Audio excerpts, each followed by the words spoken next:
আসি চেহারা মোবারক কেমন ছিল, রাসূলুল্লাহ সাল্লাল্লাহু আলাইহি সাল্লামের চেহারা মোবারক কেমন ছিল এক কথায় বললে সহিহ বুখারীর বর্ণনা 3549 নম্বর হাদিস। এই হাদিসের মধ্যে আছে কানা রাসূলুল্লাহ সাল্লাল্লাহু আলাইহি ওয়াসাল্লাম আহসানান নাসি ওয়াজহা। রাসূলুল্লাহ সাল্লাল্লাহু আলাইহি ওয়াসাল্লামের চেহারা মুবারক মানুষের মধ্যে সর্বাপেক্ষা সুন্দর ছিল, সবচেয়ে সুন্দর ছিলেন। তিরমিজির বর্ণনা 3638 নম্বর হাদিস। এই হাদিসের মধ্যে আছে লা বিল মুকাল্লাসাম, চেহারা একেবারে গোল ছিল না। তাহলে কেমন ছিল এটা মুসলিম থেকে জেনে নিন। 2344 নম্বর হাদিস। প্রশ্ন করা হলো ওয়াজহুহু মিসলুস সাইফ, আচ্ছা নবীজির চেহারা মুবারক কি তরবারির মতো ছিল? তো তিনি জবাব দিলেন লা বাল কানা মিসলাস সাইফ মিসলা শামসি ওয়াল কমার, নবীজির চেহারা মুবারক ছিল চন্দ্র এবং সূর্যের মতো বড় সুন্দর। সুবহানাল্লাহ। এর পুরো গোলটা কিন্তু আপনার কানা ফি ওয়াজহিহি তাদবীরুন, কিছুটা গোল ভাব ছিল, পুরোপুরি গোল ছিল না এমন।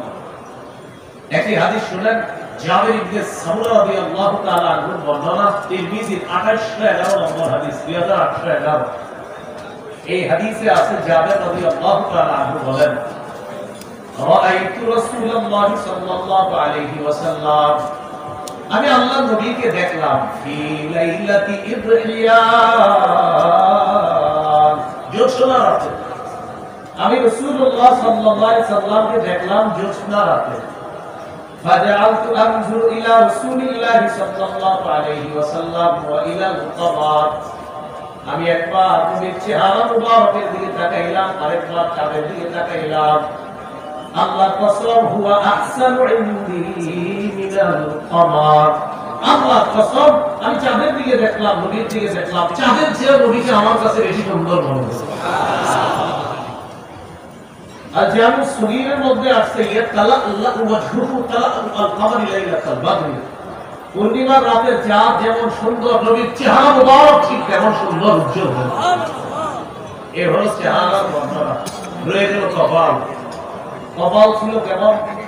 ওয়াসিআল জাবিন, ললাট ছিল প্রশস্ত, কপাল ছিল প্রশস্ত। কপালের পরে দেখেন দুইটা ভুরু আছে। হ্যাঁ, এই ভুরু কেমন ছিল?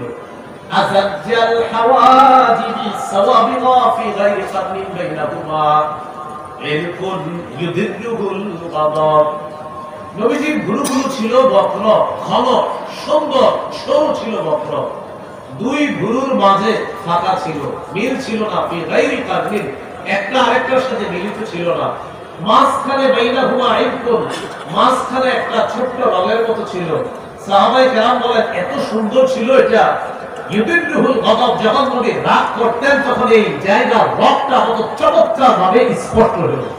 সুবহানাল্লাহ। যদি কেউ রাগ করতেন এই জায়গায় আপনার রগটা হালকা স্ফীত হয়ে যেত, দেখতে বড় চমৎকার লাগতো, সুন্দর লাগতো। গর্ভবতী স্ত্রীদেরকে এইগুলো একটু শোনায়, বুঝছেন, নাটক সিনেমা না দেখা এইগুলো শোনাবেন, নাচ কেমন ছিল, কাম কেমন ছিল, এগুলা এদেরকে লিখে দিবেন, জানাই দিবেন, ঘরের জানালায় ঝুলিয়ে দিবেন। নাটক সিনেমা দেখেন, দেখার পর যে সন্তান পেট থেকে আসে পরে গিয়ে আবার ইসলামের বিরুদ্ধে হবে।